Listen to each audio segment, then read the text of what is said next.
আমরা বলেছিলাম আমরা আবার আসব, দ্বিগুণ হয়ে আসব। এসেছে দ্বিগুণ হয়ে। আমাদের ভাইয়ের হত্যার বিচার বুঝে নিতে হবে। রাজপথে সংগ্রাম জারি রাখতে হবে। যেই বোনদের উপরে আক্রমণ করা হয়েছে, পেটে লাথি মারা হয়েছে, বোরকা ধরে টান দেওয়া হয়েছে, গুলিবিদ্ধ করা হয়েছে, পা ভাঙা হয়েছে, প্রত্যেকটির হিসাব কড়ায় গন্ডায় আমরা ইঞ্জিনিয়ার তারেক রহমান থেকে বাংলাদেশে বুঝে নেব ইনশাআল্লাহ। ওরা শুধু ভোট চুরি করে নাই, ডাকাতি করেছে। আমাদের সুস্পষ্ট অনেকগুলো দাবি রয়েছে। আজকে নির্বাচনের পরে 11 দলীয় যে ঐক্য রয়েছে, আমরা জনগণের সামনে উপস্থিত হয়েছি। আমরা প্রথমত বলতে চাই, পার্লামেন্টে যে ভোট ডাকাতরা গিয়েছে, জনগণের সামনে আমরা বিরোধী দল হিসাবে হাজির হয়েছি। আমরা রাজপথে থাকব, কড়ায় গন্ডায় ইঞ্চি ইঞ্চি করে জনগণের উপরে জ্বালা ভোটের ইঞ্জিনিয়ারিং করেছে, ভোট ডাকাতি করেছে, নতুনভাবে জুলুম চাপিয়ে দেবার চেষ্টা করছে, আমরা তাদের কাছ থেকে বুঝে নেব ইনশাআল্লাহ। আমি সংক্ষিপ্ত কথা বলবো।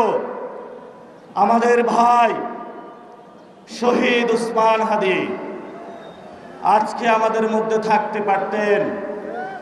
সংসদ সদস্য হিসাবে ঢাকা 8-এর আল্লাহ ওনাকে শহীদ হিসাবে নিয়ে গিয়েছেন। আমরা বিচারের দাবিতে মাঠে গিয়েছি।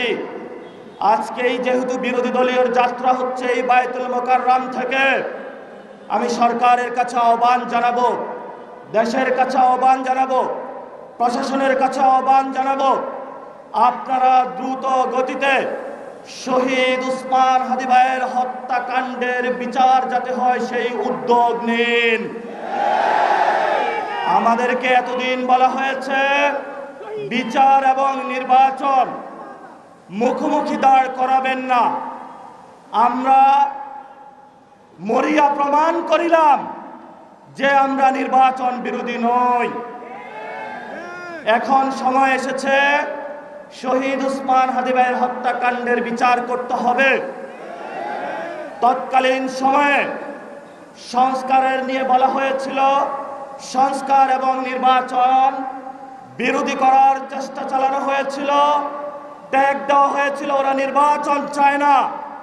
আমরা তোমাদের চোখে আঙ্গুল দিয়ে দেখিয়েছি আমরাই বাংলাদেশে গণতন্ত্র চাই, তোমরা চাও ভোট ডাকাতি করতে।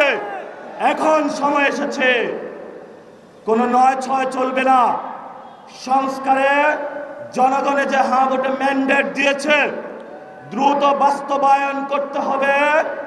সাথে সাথে বাংলাদেশে সন্ত্রাস, চাঁদাবাজি, দখলদারিত্ব বন্ধ করার উদ্যোগ নিতে হবে। এবং নির্বাচনের আগে আমরা এই বায়তুল মোকাররমে দাঁড়িয়ে একটি প্রটেস্ট করেছিলাম। ভোট ডাকাতির জন্য আমাদের জামাত ইসলামের এক ভাইকে খুন করা হয়েছিল। আমরা বলেছিলাম আমরা আবার আসব, দ্বিগুণ হয়ে আসব। এসেছে দ্বিগুণ হয়ে।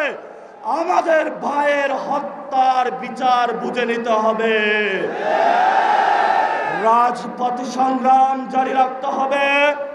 যেই বোনদের উপরে আক্রমণ করা হয়েছে, পেটে লাথি মারা হয়েছে, বোরকা ধরে টান দেওয়া হয়েছে, গুলিবিদ্ধ করা হয়েছে, পা ভাঙা হয়েছে, প্রত্যেকটির হিসাব কড়ায় গন্ডায় আমরা ইঞ্জিনিয়ার তারেক রহমান থেকে বাংলাদেশে বুঝে নেব ইনশাআল্লাহ।